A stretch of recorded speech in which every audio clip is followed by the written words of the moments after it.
ইরানের প্রয়াত সর্বোচ্চ নেতা আয়াতুল্লাহ আলী খামেনির জানাজাকে ঘিরে এখন তেহরান সহ পুরো ইরান জুড়ে চলছে ব্যাপক শোকানুষ্ঠান। তবে আন্তর্জাতিক বিশ্লেষকদের মতে এই জানাজা শুধু একজন নেতার বিদায় নয়, এটি মধ্যপ্রাচ্যের ভবিষ্যৎ রাজনীতির জন্য একটি বড় সংকেত। রয়টার্সের তথ্য অনুযায়ী আয়াতুল্লাহ আলী খামেনির মরদেহ তেহরানে রাষ্ট্রীয় মর্যাদায় শায়িত রাখা হয়েছে। সেখানে ইরানের শীর্ষ ধর্মীয় নেতা, সরকারি কর্মকর্তা, সামরিক কমান্ডার, বিদেশি প্রতিনিধি এবং সাধারণ মানুষ শ্রদ্ধা জানাচ্ছেন।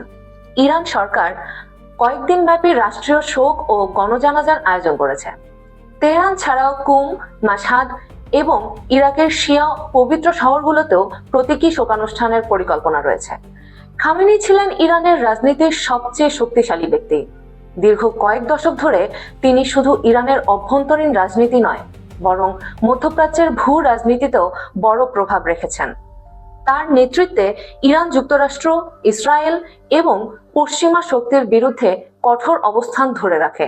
একই সঙ্গে লেবানন, সিরিয়া, ইরাক, ইয়েমেন ও ফিলিস্তিন ইস্যুতে ইরানের প্রভাবও বড় আকারে বিস্তৃত হয়। এ কারণেই তার জানাজাকে ঘিরে আন্তর্জাতিক মহলের নজর এখন তেহরানের দিকে। আল জাজিরা জানিয়েছে, বিভিন্ন দেশের প্রতিনিধিরা এই জানাজায় অংশ নিচ্ছেন।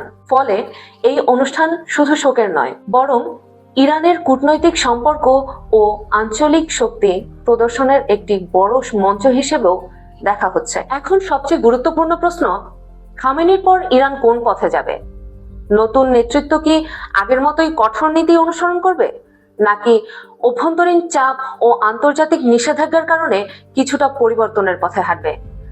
কারণ ইরানের অর্থনীতি দীর্ঘদিন ধরে নিষেধাজ্ঞা, মুদ্রাস্ফীতি এবং বেকারত্বের চাপে রয়েছে। এর সঙ্গে যোগ হয়েছে আঞ্চলিক যুদ্ধের উত্তেজনা। ইরানের সামরিক নেতৃত্ব বলছে, এই সংবেদনশীল সময়ে কোনো ভুল পদক্ষেপ হলে তার শক্ত জবাব দেওয়া হবে। এর ফলে মধ্যপ্রাচ্যে আবারও নতুন উত্তেজনার আশঙ্কা তৈরি হয়েছে। বিশেষ করে ইসরায়েল ইরান দ্বন্দ্ব, যুক্তরাষ্ট্রের ভূমিকা, হরমুজ প্রণালীর নিরাপত্তা এবং তেলের বাজার সবকিছুই এখন নতুন করে আলোচনায় এসেছে।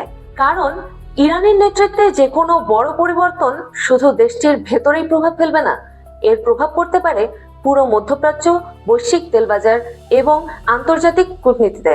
বিশ্লেষকদের মতে ইরান এই জানাজাকে জাতীয় ঐক্য, ধর্মীয় আবেগ এবং রাজনৈতিক প্রতিরোধের প্রতীক হিসেবে তুলে ধরতে চাইছে।